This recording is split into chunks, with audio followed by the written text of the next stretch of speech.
And I just wanted to do a short video on how we stop, notice and listen for our children. So we use creative expression here. We are not psychologists, we're not therapists, we're not art therapists. We are literally holding parents, childcare professionals, holding the space for children to explore their feelings and to build our connection with them. So what I tend to find is when children are having a tricky moment, whether these are our kits, whether they're going through bereavement, divorce, they've got parents in prison, they're in hospital stays, adoption. When children are having tricky feelings, or it could be more of a day-to-day anxiety, confidence problems, then their feelings can sort of bury in and they can struggle to express themselves, so they don't always have the words. So what we might notice with our children is we have sort of big behaviours on the surface, punching, biting, defiance, aggression. And when we hold the space for our children, we can sometimes see that feelings start to soften. So we talk about how we can hold the space for children. So just acknowledging how they are feeling, that feels really big for you. You don't have to talk yet. Being there, not trying to fix their feelings, and on the principle that feelings soften when they are felt.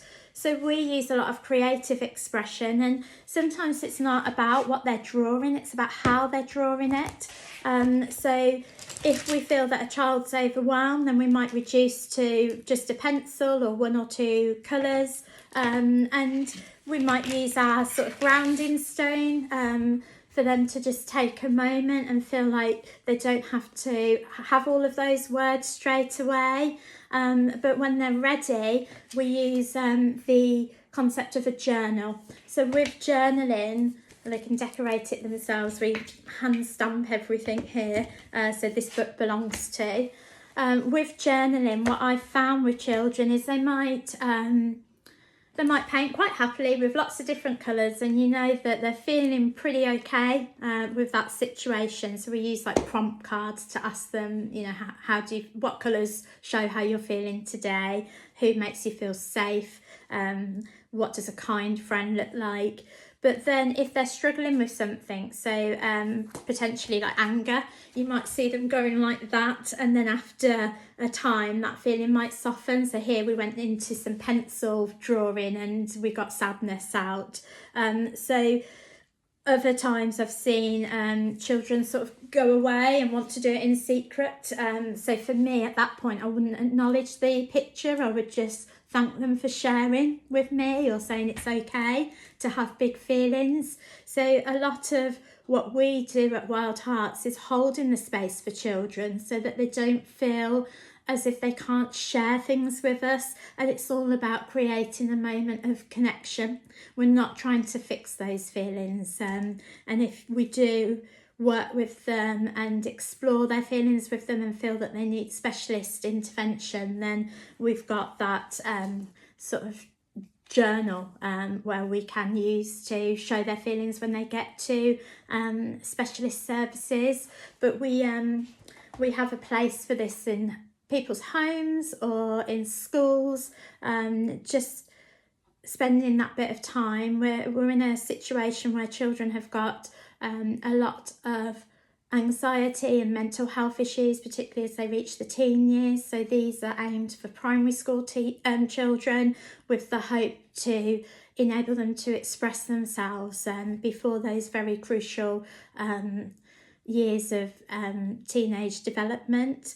One thing that we have found over the time is the slightly older primary school children might need something more than just a colouring book, unless they really love creating. It might be that this turns into a scrapbook, or you use Lego therapy mixed in with the prompt, build someone that makes you feel safe.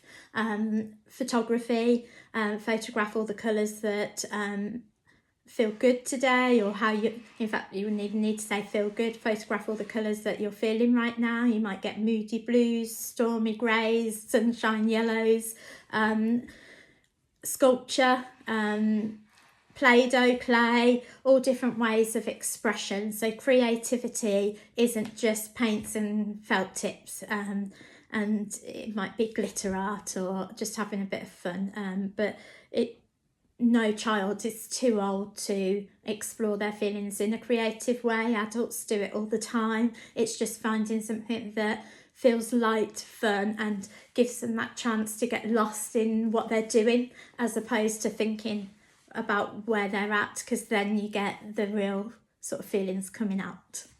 Thank you very much.